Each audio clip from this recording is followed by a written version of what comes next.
Hello, everybody. It's Tones and Nico, and we're here with the Sunday night recap. An exciting day around football, and we'll be joined by Nico shortly. Nico's on the left, and I'm on the right. First, I'm just going to give you a brief rundown of the scores today, a little recap of what happened, and then we're going to get into the big games that went on across the NFL today.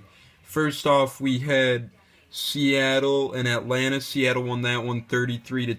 Marshawn Lynch had a buck 45 along with the touchdown on the ground. Beast mode still beasting it up.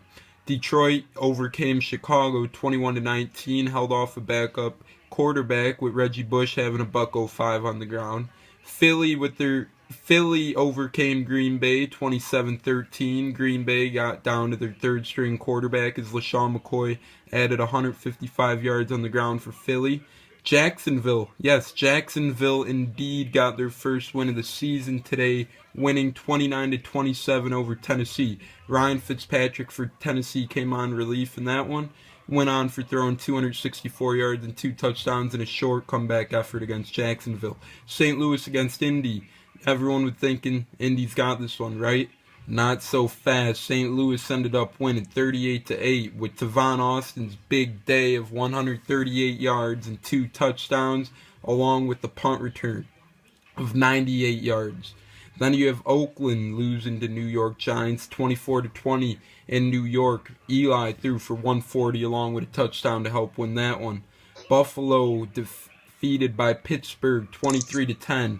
Antonio Brown had a nice game, 6 receptions for 104 yards. Then you have Baltimore beating Cincy, overcoming Cincy's late game heroics. Baltimore wins 20-17. A.J. Green had 151 yards and a touchdown in that one. Then you got Carolina upsetting San Fran in San Fran. 10-9, Carolina comes out victorious. Steve Smith helped that by 6 catches, 63 yards. Good game for Steve. Then you got Denver coming out on top 28-20 with Del Rio as their head coach. Manning threw for 330 with 4 TDs. And just ending, Arizona defeats Houston 27-24.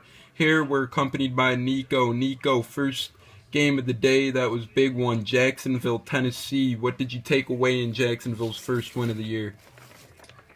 Well, obviously no one saw this coming. Big factor was obviously Tennessee losing their starting quarterback, Jake Locker. He is assumed to be out for the year with a foot injury, but a big factor in this game was Jacksonville's defense. They had 4 turnovers, which led to 17 points for them, and ultimately it led to their first victory of the year. Yeah, and Jacksonville D's often overlooked. They actually held Manning to under 300 yards when they played Denver earlier in the year. Good win for Jacksonville, and that brings us to Indy St. Louis, where St. Louis actually won by a good amount against Indy. What's your take on the upset in Indy?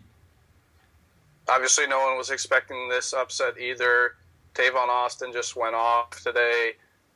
Andrew Luck struggled with 3 interceptions, although 2 of them came on tipped passes. Tavon Austin, the punt return, he called it off, and then he decided to pick it up on his own too. Very risky. Didn't think he was going anywhere with that, and then he scoots in the end zone 98 yards later, and St. Louis comes out of there with a big victory.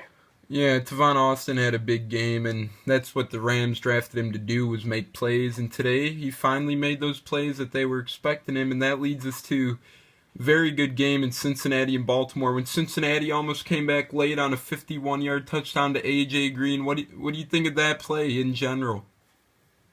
Baltimore needed this victory. They've been struggling of late. After their Super Bowl win, they were 3-5 coming into this game, and they give up a big play at the end. James Hedebo, what is he doing on that last play? He tips the ball up right to A.J. Green for the game-tying touchdown. Luckily, their defense shuts down Cincinnati's offense in overtime, and Justin Tucker nails a 46-yard field goal, and Baltimore escapes with a victory. Yeah, really the only thing you can do in that situation is bat the ball down. Instead, they batted up to A.J. to catch a touchdown, send it into overtime, luckily for Baltimore. Escape with the victory, and that leads us to Denver, San Diego, where even with a backup head coach, Manning made his team win 28-20. What do you take away? What are your thoughts about this afternoon game? I thought Denver, they didn't look the same. in the first half, they did well. They didn't score at all in the second half. Usually the first 8 games of the year, they had that confidence about them that they knew they were going to win. And you saw that in the first half, but you didn't see that in the second half. However, they were lucky that their defense was able to hold off Phillip Rivers and the Chargers, and they somehow come out with a victory in San Diego. Yeah, that's impressive, and we'll really find out where this Denver Broncos team's at, because next week they got Sunday Night Football against the undefeated Kansas City Chiefs. The week after, they have Sunday Night Football against Tom Brady and the Patriots.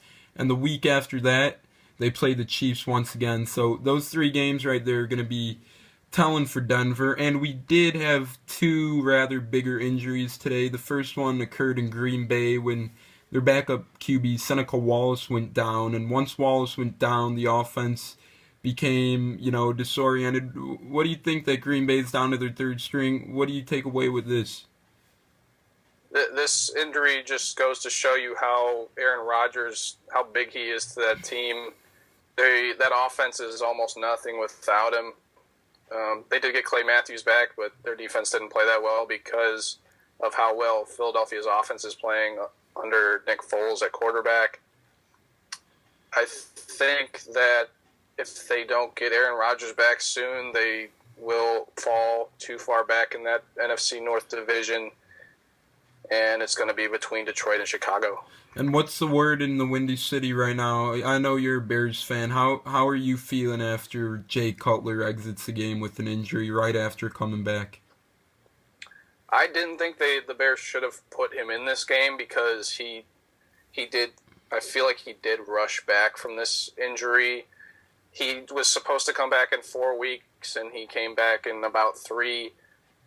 The way Josh McCown was playing, I think they definitely would have done better if he had started the game, and it obviously didn't benefit the Bears. They lost the game, and they lost Cutler again, so we'll see what happens there. Yeah, not good news for the Bears as that division's up for grabs now with Rodgers and Cutler in a downward injury spiral, but we still have 2 games left to complete this week of the NFL season. The first one tonight, Saints-Cowboys. What are your thoughts for this one? The NFC East, that's obviously one of the worst divisions in the NFL. It doesn't belong to any one team, but if the Cowboys can come up with a victory tonight, I think they do put themselves in a good position to win that division. But if they do not, it's still up for grabs, and it's anyone's division to win.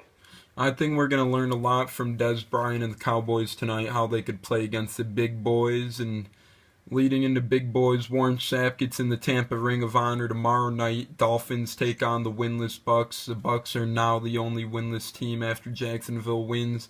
What are your thoughts about what's going to go down in Miami at Tampa with Warren Sapp being inducted into the Ring of Honor? Obviously, it's going to be an emotional game for Tampa Bay with Warren Sapp. I think if the Bucks, I think they can win this game because Miami hasn't been playing well of late except for their last week victory over Cincinnati. They desperately need a win. Greg Schiano's on the hot seat.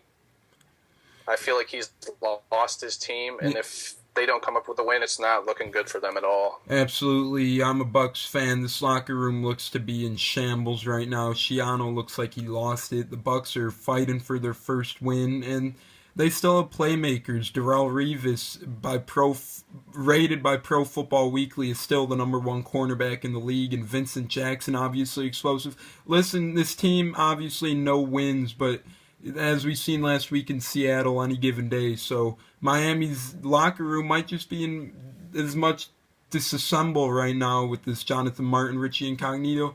I think my Bucks, not only because I'm a Bucks fan, they're playing emotional. They're going to play for Sapp tomorrow. I do think they come out with their first victory of the year, and after this week, we will have no more winless teams in football. We only have about 30 seconds left. Nico, wrap it up. All right, guys. Thanks for tuning in. We will have another video out to you either Tuesday, Wednesday, or Thursday, as Tone said in the last video. And you guys have a good week. Yeah, guys, thanks for watching. We appreciate it. Everybody enjoy Saints, Cowboys, and Dolphins, Bucks. Yet again, another exciting NFL week. From Tones and Nico, peace out, people.